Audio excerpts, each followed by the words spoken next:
Gagawa tayo ng Milo Graham Float.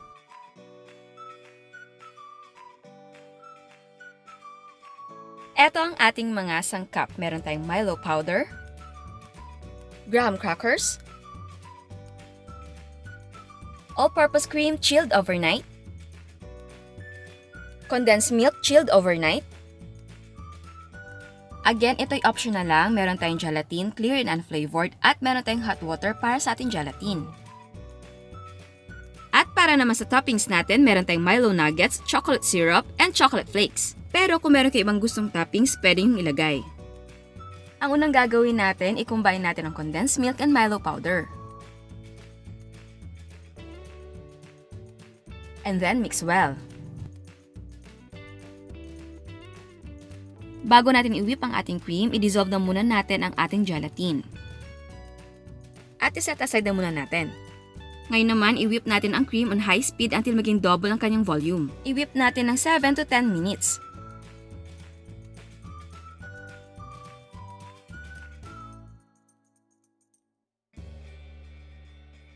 So ayan, nagdoble na siya. Now, gradually add the Milo-condensed milk mixture at i-whip natin siya for another 2 to 3 minutes. At isabay na rin natin ang ating dissolved na gelatin.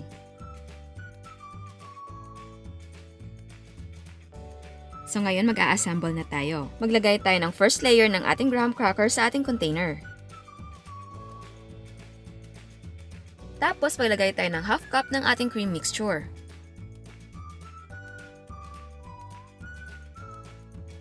Ito naman ay optional lang, pwede mag-sprinkle ng Milo powder. And then add another layer of graham crackers.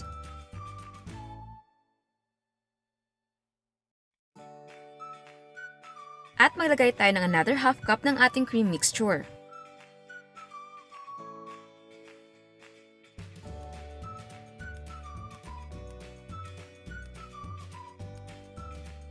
And finally, pwede na maglagay ng toppings. At pwede rin na bago kayo maglagay ng toppings, ilagay nyo na muna sa chiller para mag-set yung ibabaw para hindi lumubog ang toppings. And again, sa toppings, pwedeng kahit ano ang fill yung ilagay.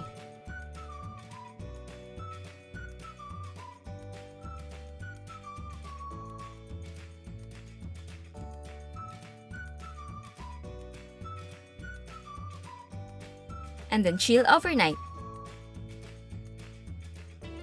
At eto na ang ating Milo Graham Floats.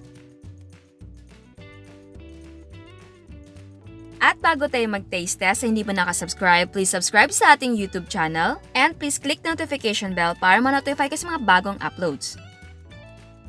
So ngayon, tikman na natin.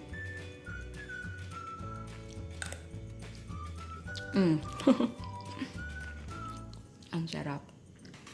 Creamy. Ang lambot. Milo. Kung nagustuhan nyo yung Milo ice cream natin, tsak magugustuhan nyo rin to. Sarap. And oo nga pala, may nagtatanong kung ang gulaman or gelatin ay magkapareho. Hindi po. Iba po yung result kapag gulaman ang gagamitin ninyo. Ito kasi para siyang mousse-like.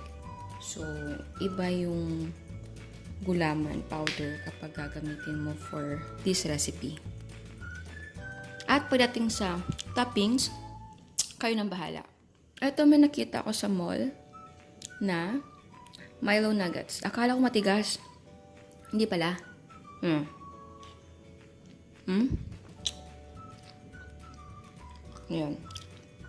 Hindi siya matigas.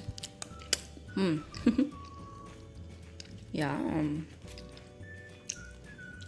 And again, pwedeng hindi na gumamit ng gelatin. Pero, nakita nyo naman yung result kapag may gelatin. So, nasa inyo yon kung gusto nyo. Ako kasi ayaw ko na runny yung aking cream, kaya gumagamit ako ng gelatin. Yan. Yan, ang ganda. Ang ganda niya tignan kapag hindi runny yung cream. Sarap. Yum. So, ayan. Sana idagdag nyo sa Graham Float na negosyo ninyo. Isang flavor naman ang madadagdag. Salamat. At eto ang mga prices ng ating mga sangkap. And yes, pwedeng gumamit ng ibang brands. Ang nagawa natin ay 7 packs. Ang cost per yield ay 36 pesos and 65 cents. Pwede mong ibenta ng 50 to 65 pesos. Again, ang selling price ay magdidepende kung magkano ang presyo ng sangkap sa inyo. And as promised, meron tayong another dose of inspiration. Eto ang mga cakes ni Miss Luvi. Kung napanood nyo yung isang recipe video natin, na-feature ko na itong dalawang custard cake niya. Pero hindi ko na-mention ang name niya dahil naisali ko yung mga custard cake niya sa ibang file name. Kaya sabi ko, uulitin ko dahil ayaw ko magtampo si Miss Luvi. Kaya Miss Luvi, thank you dahil like ka nanonood ng mga videos natin and thank you for sending me your photos.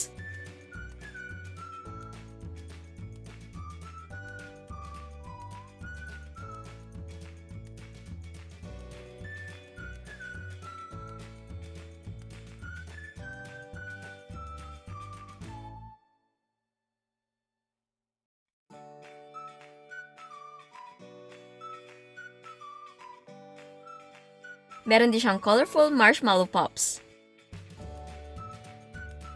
At meron siyang ice cream cake. Eto naman ang mga ground floats ni Miss Angeline.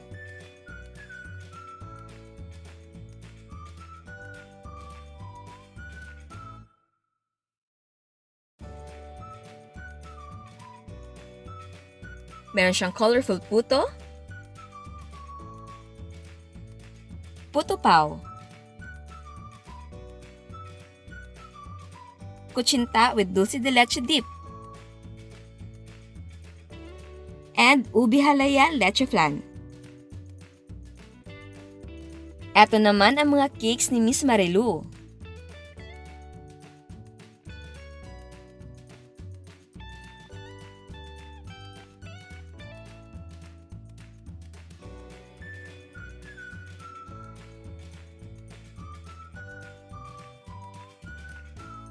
Meron siyang no-bake macaroni.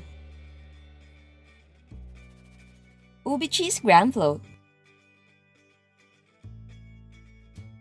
And happy birthday kay Ate Sofia Maridel and Sofia Althea. I wish you good health and happiness in life. Happy birthday! At eto naman ang leche flan ni Miss Grace. Puto cheese. Yema cake. At meron siyang ground floats.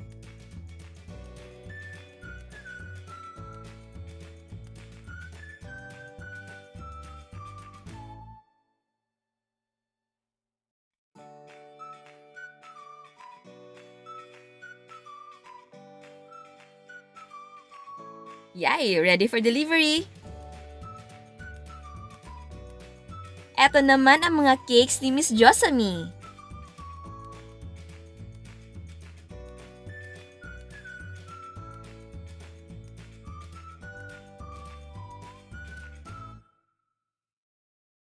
At meron siyang cake pops.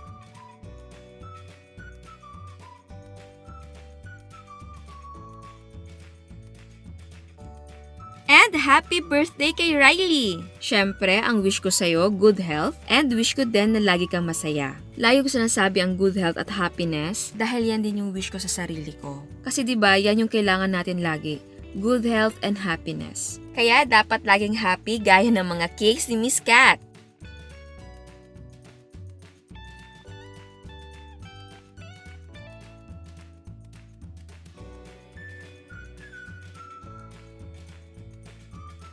At meron siyang cupcakes.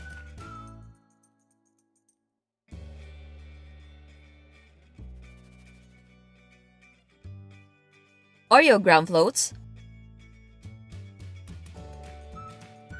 At pastillas. Wow sis, ang dami mong deliveries. Eto naman ang chocolate crinkles ni Miss Lailani. Meron siyang no-bake brownies. At meron siyang mga cakes.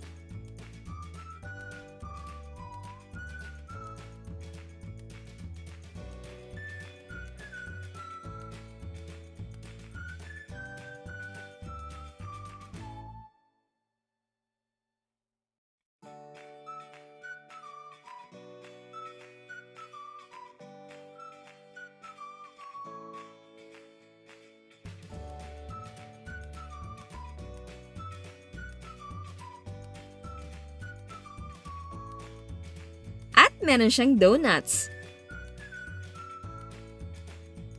Eto naman ang flavored milk ni Miss Lana. Meron siyang ice cream roll.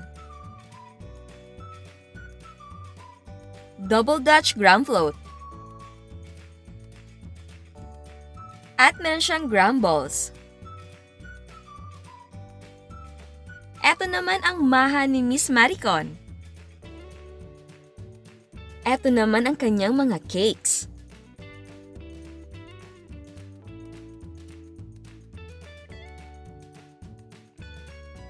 Wow, ang daming custard cake.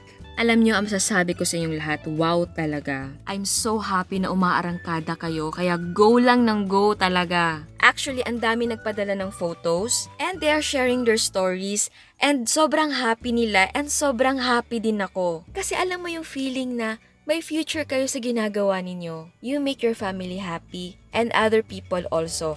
Dahil ang dami nyo talagang orders, I know yung customer nyo gustong-gusto ang mga ginagawa ninyo. Kaya pagpatuloy nyo lang yan and the rest will follow. And don't worry, yung ibang photos sa next recipe video naman natin. God bless us all. Kaya sa hindi pa nakasubscribe, please subscribe sa ating YouTube channel and please click the notification bell para ma-notify ka sa mga bagong uploads. And please like our Facebook page and follow us on Instagram. Thank you!